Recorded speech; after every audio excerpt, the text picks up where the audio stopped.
曾经的五哈又回来了。自从综艺节目开始整改后，很多喜欢看综艺的观众都有些尴尬。当然，别误会，并不是说咱们不支持政策，而是导演组的水平有点让人尴尬。在遇到这种突发情况的时候，很多节目都没有很好的应对。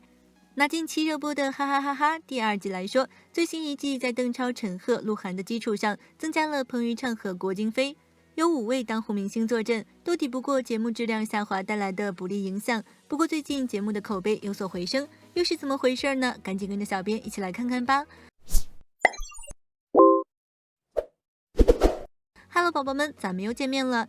由邓超、陈赫、鹿晗为核心的公路行进式户外真人秀，哈哈哈哈！很高兴见到你。五哈第1季靠5H 成员打工谋生，赚取路费的节目规则，以及宣扬如何在半工半玩的旅途中更好的平衡工作和生活的价值观概念，赢得了广大网友的热爱，一度网络评分碾压当下老牌综艺。随着五哈第2季的播出，观众对该综艺的满意度和热情也在慢慢下降。先导片中出现的5H固定3人组中的鹿晗，在万众期待的当天却没有出现，不禁令许多网友感到迷惑，还以为是播放错了期数。在游戏设计环节上，可能是出于疫情防控，游戏不是在封闭的庭院内进行，就是在人烟稀少的地方开展。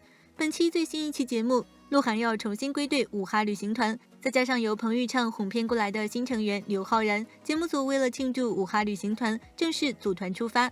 奖励了一次完美假期，说要安排邓超、陈赫、鹿晗、彭昱畅以及刘昊然去有着中国马尔代夫美称的地方度假。5个人就这样被导演组忽悠上了黑大巴车。首先和其他综艺节目一样，要入乡随俗，多余的行李物品不能带。规则是5个人要拿出要保留到岛上的东西，且必须有人跟自己是一样的，没有一样的就要全部丢掉。五哈新人为了保留自己的物品，可谓是绞尽脑汁。最搞笑的是鹏鹏好几次理解错了邓超说的最内，痛失几盒内裤，最后5人剩下了为数不多的宝贵物品。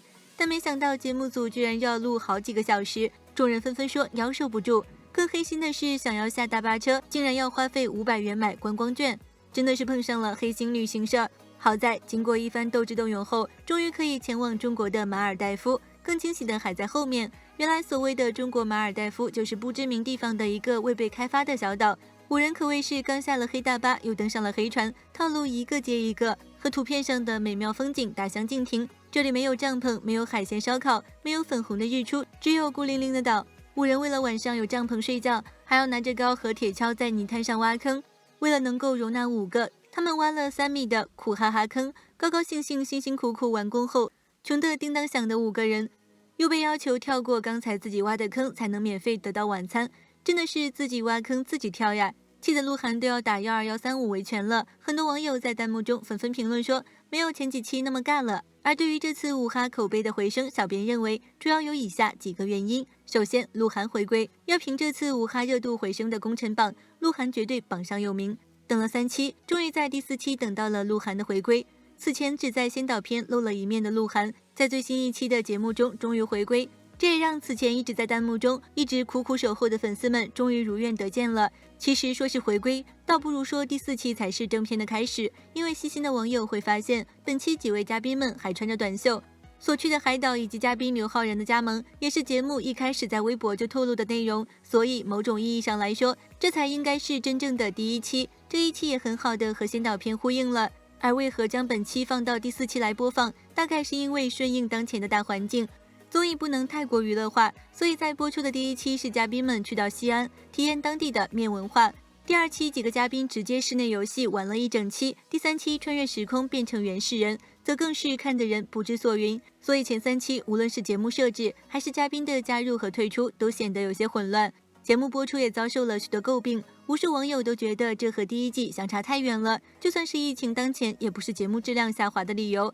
所以节目开播以来也受到许多差评，口碑和收视也逐渐走低。但大家以为这档节目本季就要敷衍完事儿的时候，第4期似乎让大家看到了新的希望。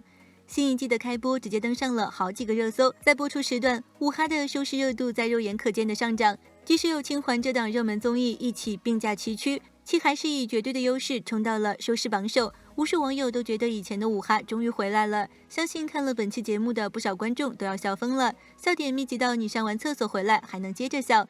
而且不仅是综艺效果拉满，还特别具有现实意义，能很好的传达一些正能量的观点。本期节目组效仿现实中的一些黑心旅行社，五哈团成员一开始节目组就想方设法要他们消费，然后就开始了自己的套路，比如答题扔东西、强买等等，然后就把成员拉到了号称国内马尔代夫的一个荒岛。这其实也是在讽刺如今充斥网络的一些照片行为。照片上的什么风情海岛、夏日海边，其实就是用美颜和滤镜强行调色出来的。而成员们到了荒岛上，也是各种好玩的事情不断，然后就是自己挖坑自己跳。节目组让成员们挖多大的坑就可以睡多大的帐篷，结果挖坑出来必须要跳过去才能得到食物，这才是综艺史上第一次自己坑自己了。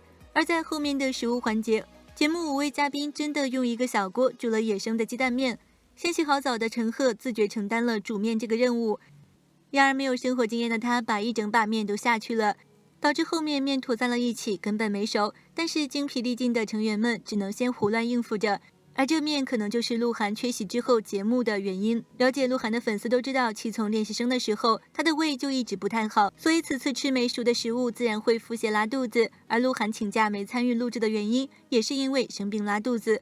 虽然两者不一定有必然的联系，但还是有可能的。其次，彭昱畅找到了突破口。第一，彭昱畅阻止导演下车，为了办好这个黑心旅行社，为了能折磨五哈团，节目组特意找了这个硬座车。大家都坐过长途汽车，坐的时间长了，腰酸背痛，那是非常难受的。节目组告诉大家，想要下车放松，必须花钱购买旅行升级包。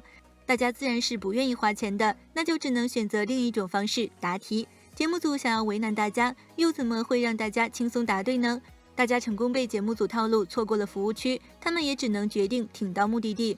谁成想导演王铮宇却有点撑不住了，告诉司机下一站停下，他要去放松一下。遇到这样的情况，五哈团自然是不允许了，所有人都喊着不能停，其中鹏鹏的声音是最大的。一开始小编以为鹏鹏只是起哄，没想到他立马灵机一动，想到了要问导演的问题。只能说鹏鹏这样的反套路实在是玩得太溜了，他不仅能立马想出同样的招式来对付导演，而且还能立马想出一个非常好的问题。鹏鹏提出的问题是，刚才那个大桥一共用了多少分钟？这个问题绝了。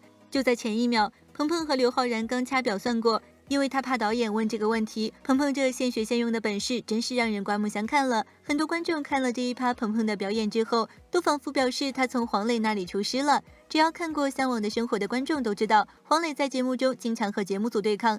没想到跟着黄磊几集之后，现在鹏鹏也学会和节目组对抗了。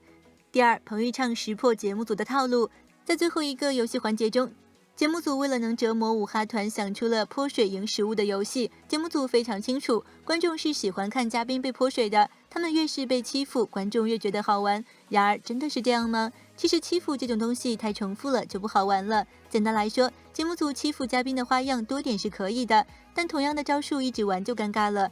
比如这个泼水赢食物的游戏，一开始泼水的时候很好玩，泼多了就无聊了。可节目组却一心只想泼水，为了达到目的，他们居然想把一盒蛋挞拆开一个一个来玩。当时鹏鹏立马反驳说，蛋挞都是一盒一盒给的，因为他的据理力争，节目组才给了一盒。从这个简单的举动就能看得出来，鹏鹏对节目组的套路还是知道反抗的。最后节目组的规划质量回归，随着鹿晗的回归，最新一期的节目质量也回到了原有的水平。尤其是节目组整蛊嘉宾毫不留情的设置，真是有趣又搞笑，有点老板急挑的味道了。